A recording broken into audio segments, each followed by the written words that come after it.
Sebelum saya kisahkan tentang kisah Adam, tentu sebelumnya Allah Subhanahu wa taala telah menciptakan makhluk pertama namanya Arsy. Karena sebelum Arsy diciptakan tidak ada zat kecuali Allah Subhanahu wa taala saja. Baru kemudian Allah Subhanahu wa taala ciptakan makhluk pertama, dan itulah makhluk yang paling besar yang disebut dengan Arsy. Tapi para ulama akidah mengatakan bahwa makhluk yang pertama kali diciptakan adalah Arsy, kemudian qalam. Baru setelah Allah Subhanahu wa taala menciptakan Arsy-nya, kemudian setelah itu menciptakan qalam, dan Allah berfirman kepada qalam, catatlah segala sesuatu yang akan terjadi sampai kiamat dibangkitkan. Maka qalam pun kemudian mencatat seluruh takdir. Tidak ada satupun kecuali berdasarkan takdir Allah Subhanahu wa taala. Kemudian setelah qalam tidak lagi mencatat karena kehabisan tinta dan telah kering, maka catatan itu diletakkan di Lauhil Mahfuz, yang kemudian Allah Subhanahu wa taala memerintahkan para malaikat untuk menjaganya. Dari sinilah kemudian Allah Subhanahu wa taala menciptakan langit dan bumi, dimulai dari hari Ahad dan diakhiri pada hari Jumat. Hanya 6 hari: Ahad, Senin, Selasa, Rabu, Kamis, Jumat. Maka Allah Subhanahu wa taala menyelesaikan penciptaan langit dan bumi dalam tempo yang 6 hari ini, dan selesai penciptaan keduanya di hari Jumat, sebagaimana Allah juga akan menghancurkan di hari Jumat, karena kiamat itu tegak di hari Jumat. Barulah kemudian Allah Subhanahu wa taala menciptakan makhluk-makhluk yang lainnya, gunung, sungai, pohon, dan begitu seterusnya. Maka ketika itulah Allah Subhanahu wa taala menciptakan makhluk pertama, namanya malaikat, dan malaikat adalah tentara-tentara Allah. Kemudian setelah Allah menciptakan malaikat, maka Allah ciptakan jin. Jin inilah yang pertama kali menghuni bumi. Akan tetapi karena jin ini memang disifatkan Allah Subhanahu wa taala lebih banyak yang rusak dibandingkan yang baik, maka terjadilah kerusakan di permukaan bumi. Sesama jin ini saling bunuh-membunuh, menumpahkan darah, merusak bumi. Akhirnya kemudian Allah Subhanahu wa taala pilih dari mereka yang paling saleh. Jin yang paling saleh itu namanya Azazil. Maka kemudian Azazil inilah yang kemudian diutus oleh Allah Subhanahu wa taala, kemudian dibekali dengan tentara malaikat untuk memperbaharui jin-jin yang ada di permukaan bumi, sehingga jin-jin yang jahat itu ditangkap, kemudian dilemparkan ke beberapa tempat di permukaan bumi. Sampailah kemudian bumi pun tenang karena dia berhasil menenangkan kaum jin. Dari situlah kemudian Azazil diangkat ke langit dan menjadi raja bagi seluruh kalangan jin, dan dia tinggal bersama para malaikat yang kemudian oleh Allah Subhanahu wa taala diberikan amanah untuk menjadi khazanatul jannah, penjaganya surga. Dari sinilah Allah Subhanahu wa taala memulakan penciptaan yang pertama, kisah Adam alaihi salatu wassalam setelah malaikat dan jin. Dan ingatlah ketika Tuhanmu berfirman kepada para malaikat, aku hendak menjadikan khalifah. Dan Adam bergenerasi sampai generasi kita ini. Maka di bumi mereka berkata, apakah engkau hendak menjadikan orang-orang merusak? qalu ataj'alu fiha man yufsidu fiha wa yasfikud dima. Ya Rabb, apakah engkau hendak menjadikan ciptaanmu itu orang yang merusak dan menumpahkan darah di sana, maksudnya di bumi? Wa nahnu nusabbihu bihamdika wa nuqaddisu lak, sementara kami, kata malaikat, makhluk yang senantiasa bertasbih, memujimu, membersihkan namamu. Maka Allah mengatakan, qala inni a'lamu ma la ta'lamun. Maka Allah berfirman, saya lebih tahu apa yang kalian tidak tahu. Sesungguhnya Allah Subhanahu wa taala ketika menciptakan Adam min qabdatin, dari cidukan tanah, di mana Allah Subhanahu wa taala ketika menciptakan Adam ini dari beragam macam warna tanah. Ada tanah yang berwarna putih, ada tanah yang berwarna merah, ada tanah yang berwarna hitam, dalam riwayat ada tanah yang berwarna kuning, dan ada yang bercampur di antara warna-warna ini. Dari sinilah kata para ulama, maka perbedaan warna-warna dari keturunan Adam alaihi salatu wassalam karena memang bahan baku Nabi Adam sendiri dari berbagai macam warna. Jadi kalau yang kulit hitam, ya dari tanah hitam. Kalau kulit putih, tanahnya putih. Kalau kulitnya kuning, tanahnya kuning. Artinya bahwa Allah Subhanahu wa taala menciptakan dari berbagai macam warna tanah, dan itulah menjadi keturunan Banu Adam. Kemudian di antara tanah yang diambil untuk menciptakan Adam itu ada yang al-khabith, ada jelek tanahnya. Wa tayyib, ada tanah yang baik. Was-sahlu, ada yang mudah diambil.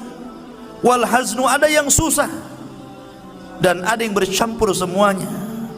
Dari sini pula kemudian di antara turunan Adam ada yang jahat, ada yang baik, ada yang keras kepala, ada yang muda, ada yang lembut, begitu kan? Jadi semua ini prosesnya kembali kepada proses ketika Allah menciptakan Adam alaihi salatu wassalam.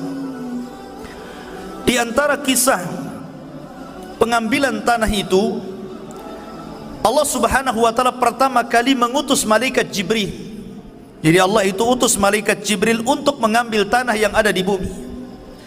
Tapi bumi menolaknya dan berlindung kepada Allah Subhanahu wa taala dari Jibril agar dia jangan sampai mengambil tanahnya. Akhirnya Jibril pun tidak bisa dan kembali kepada Allah. Kemudian Allah Subhanahu wa taala mengutus Mikail.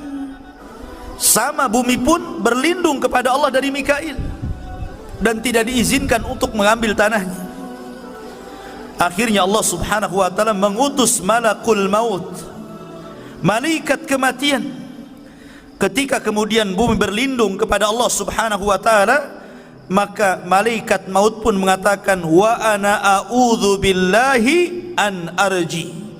Sebagaimana engkau berlindung kepada Allah agar aku tidak mengambil tanahmu, maka aku pun berlindung kepada Allah, aku tidak akan kembali kepada Allah sampai ku ambil tanahmu. Akhirnya berhasillah malaikat maut mengambil berbagai macam tanah yang disebutkan di atas, kemudian diangkat ke langit. Dari tanah ini kemudian akhirnya Allah Subhanahu wa taala menciptakan dengan kedua tangannya. Dan ini ada hikmah kenapa Allah ciptakan Adam dengan tangannya, supaya iblis tidak bisa sombong di hadapan Adam. Karena iblis tidak diciptakan dengan tangan Allah. Iblis itu diciptakan dari ujung nyala api. Maka kemudian ketika Allah Subhanahu wa taala menciptakan Adam, Allah mulai membentuk Adam alaihi salatu wassalam dengan sebaik-baik bentuk yang tidak sama dengan makhluk yang lainnya. Sesungguhnya Allah menciptakan manusia itu sebaik-baik bentuk. Lah ketika Allah Subhanahu wa taala mulai menciptakan Adam alaihi salatu wassalam, dibentuknya sedemikian rupa, maka Allah Subhanahu wa taala membiarkan Adam yang belum ada ruhnya itu. Ada yang mengatakan selama 40 tahun dibiarkan, artinya sampai betul-betul mengering. Lah dari sila kemudian ketika malaikat melihat Allah subhanahu wa ta'ala menciptakan makhluk yang gharib bagi mereka, aneh bagi mereka, di sila malaikat datang menghadap Allah dan mengatakan, ataj'alu fiha man yufsidu fiha wa yasfikud dima wa nahnu nusabbihu bihamdika wa nuqaddisulah. Ya Rabb, apakah engkau akan mengulang 2 kali menciptakan makhluk yang akan merusak bumi, menumpahkan darah, sementara kami adalah makhluk yang terus bertasbih memuji kamu? Kenapa malaikat ngomong seperti ini? Karena malaikat punya pengalaman dengan bangsa jin. Sebelum Adam diciptakan, Allah menciptakan jin, dan jin itulah yang merusak bumi, yang menumpahkan darah sesama mereka, sehingga malaikat kemudian mentertibkan mereka. Karena malaikat punya pengalaman dengan jin, makanya dia kemudian datang menghadap Allah dan bertanya, ya Rabb, apakah engkau akan menciptakan makhluk lagi yang akan merusak dan menumpahkan darah? Makanya Allah subhanahu wa ta'ala mengatakan, inni a'lamu ma la ta'lamun. Lah saya ini yang menciptakan lebih tahu dibandingkan engkau. Barulah kemudian malaikat paham, dari turunan Adam ini ada yang menjadi para nabi dan rasul. Terkadang tingkatan mereka di atas para malaikat. Keluarlah para syuhada, keluarlah orang-orang saleh, keluarlah para siddiqun. Itulah kata-kata saya lebih paham dari apa yang kalian tidak tahu. Sementara iblis beda pula dia. Ketika Allah subhanahu wa ta'ala menciptakan Adam, baru berbentuk patung yang mengeras tadi, belum lagi ada ruh. Iblis ini bolak-balik, kemudian memegang-megang Adam, kadang masuk dari lubang telinga, keluar dari lubang hidung, masuk dari lubang hidung, keluar daripada lubang dubur. Begitulah dia masuk keluar. Kemudian dia mengatakan di hadapan malaikat, la in sullitu la uhlikanna. Kalau seandainya makhluk ini diserahkan kepadaku, kuhancurkan dia. Sampailah kepada waktu yang ditentukan, waktu yang menegangkan, ketika Allah hendak meniupkan ruh kepada Adam. Maka Allah subhanahu wa ta'ala memerintahkan para malaikatnya agar berkumpul. Bagaimana Allah subhanahu wa ta'ala akan membuat peristiwa baru tentang munculnya makhluk baru yang namanya Adam alaihi salatu wassalam. Mulailah kemudian Allah subhanahu wa ta'ala meniupkan ruh kepada Adam alaihi salatu wassalam. Baru saja ruh itu kemudian sampai di tenggorokan, maka Adam alaihi salatu wassalam tiba-tiba bersin. Maka malaikat mengatakan, qul alhamdulillah. Maka kemudian Adam pun diperintahkan mengucap alhamdulillah. Maka ketika Allah mendengar Adam memuji Allah, maka Allah pun berfirman, yarhamuka rabbuk, Rabbmu telah merahmatimu. Ma'asyiral muslimin yang dirahmati Allah subhanahu wa ta'ala. Kemudian ketika ruh terus masuk ke dalam jasad Adam alaihi salatu wassalam, dan mata pun sudah mulai melihat, rupanya Adam alaihi salatu wassalam berada di sorga. Maka ketika Adam subhanallah ruhnya sempurna, dari setelah kemudian Adam langsung memakan buah sorga, dan seluruh buah sorga dihalalkan untuk dimakan kecuali satu, nanti kisahnya. Maka ketika Adam alaihi salatu wassalam sempurna menjadi manusia, birruhi wal jasad, ada ruh ada jasadnya, disitulah Allah subhanahu wa ta'ala memerintahkan malaikat untuk sujud kepada Adam. Maka Allah subhanahu wa ta'ala menggambarkan bagaimana malaikat ini tunduk patuh akan perintah Allah dan menghormat kepada Adam. Allah mengatakan, fasajadal malaikatu kulluhum ajma'un. Seluruh malaikat, bayangkan, tidak ada satupun malaikat yang luput. Seluruh malaikat sujud kepada Adam. Rupanya dari seluruh malaikat ini ada satu makhluk, dia berdiri saja, dia tidak mau sujud, bahkan dia cenderung sombong. Kemudian makhluk ini ditanya oleh Allah Subhanahu wa ta'ala, lima, kenapa engkau tidak sujud? Lima khalaqtu biyadai, terhadap makhluk yang aku ciptakan dengan kedua tanganku. Maka mulailah kemudian makhluk ini dia mengatakan, ya Rabb, saya kan lebih baik daripada dia. Aku diciptakan dari api, sementara dia dari tanah. Dari situlah kemudian Allah Subhanahu wa ta'ala marah kepada iblis. Subhanallah, inilah maksiat pertama yang ada di langit, yang dilakukan oleh iblis kepada Allah Subhanahu wa ta'ala, menolak perintah Allah Subhanahu wa ta'ala. Maka dari sinilah kemudian Allah melaknat iblis, melaknat selaknat-laknatnya, marah semurka-murkanya. Hai iblis, keluar kau dari sorga, engkau kukutuk. Akhirnya kemudian iblis pun dikeluarkan dari sorga dan diusir ke dunia, dikembalikan kepada asal penciptaannya, jin. Karena jin itu memang tabiatnya jahat, maka Allah kembalikan iblis ke asal penciptaannya, jin. Iblis itu bagian daripada jin yang melakukan kefasikan kepada perintah Rabbnya. Kemudian setelah kemudian iblis diusir, maka Adam pun berjalan di sorga sendirian. Dan itulah kemudian ketika Adam alaihi salatu wassalam tidak nyaman hidup sendirian, kemudian dia pun tertidur. Tiba-tiba selepas bangun, di sampingnya ada perempuan. Dialah Hawa, diciptakan dari tulang rusuk yang paling bengkok dari tulang rusuk Adam alaihi salatu wassalam. Maka Allah Subhanahu wa ta'ala ketika telah menciptakan Hawa, maka Allah pasangkan Hawa dengan Adam.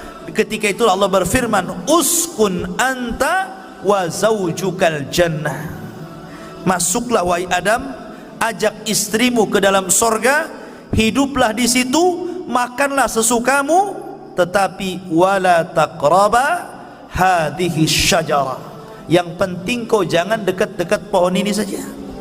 Tapi Adam lupa. Adam lupa dengan perintah Allah agar jangan makan pohon itu. Akhirnya kemudian Adam pun memakan pohon itu. Salah satu sebabnya Allah lupakan Adam akan perintah jangan mendekati pohon. Akhirnya dia pun mendekati pohon karena ada sebab lain, di mana iblis berhasil masuk ke dalam sorga. Dalam riwayat Israiliyat, iblis ini dia menunggang masuk ke dalam jalan darah ular. Iblis kan sudah diusir dari sorga, dia tidak bisa mungkin masuk ke dalam sorga. Tetapi iblis ini berhasil masuk sorga lewat masuk ke dalam tubuh ular itu.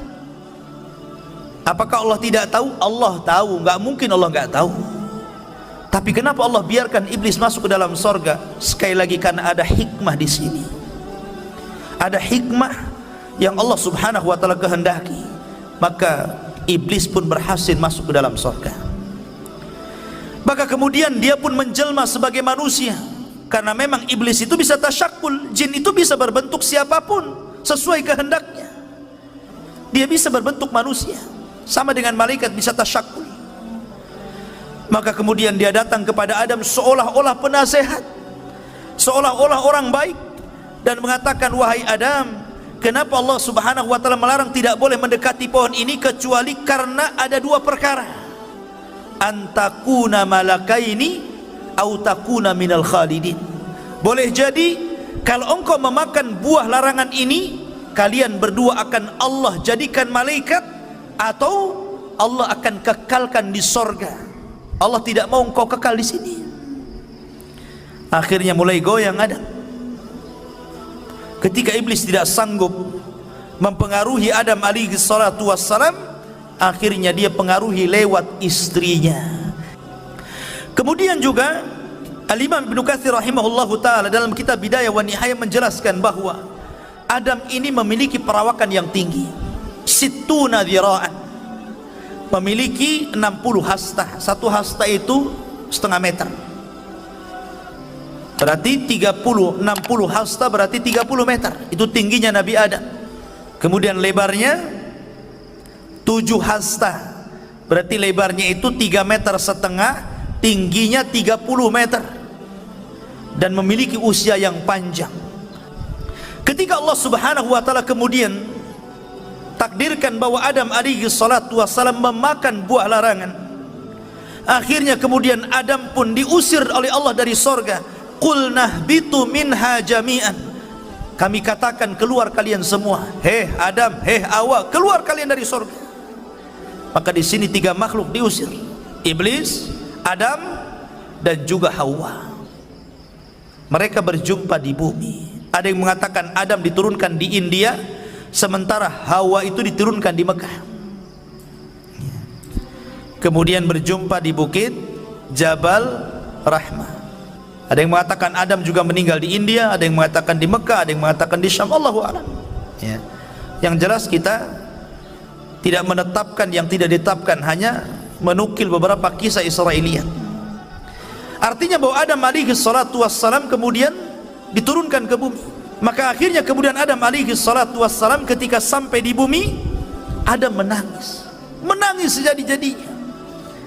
Ketika itu Jibril datang dan berusaha menghibur Adam, tapi Adam tetap menangis. Menangis karena, bukan karena sedih dia diturunkan dari bumi, tidak, tapi karena menyesal karena maksiat yang dilakukan kepada Allah subhanahu wa ta'ala. Sehingga dia berdoa kepada Allah, Rabbana zalamna anfusana wa illam taghfir lana wa tarhamna lanakunanna minal khasirin. Ini doanya Nabi Adam.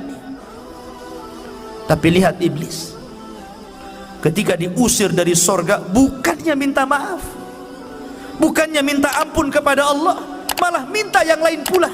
Dia mengatakan, fa'angdirni ila yaumi yub'atsun, ya Rabb, tangguhkan aku sampai hari kau bangkitkan, maka tangguhkan usiaku sampai kiamat dibangkitkan. Akhirnya Allah tangguhkan iblis. Makanya iblis itu satu-satunya jin yang tidak akan pernah mati. Ketika Adam sudah di bumi, Hawa sudah di bumi, dan Allah pertemukan keduanya, akhirnya kemudian diilhamkan untuk menutup aurat keduanya, maka di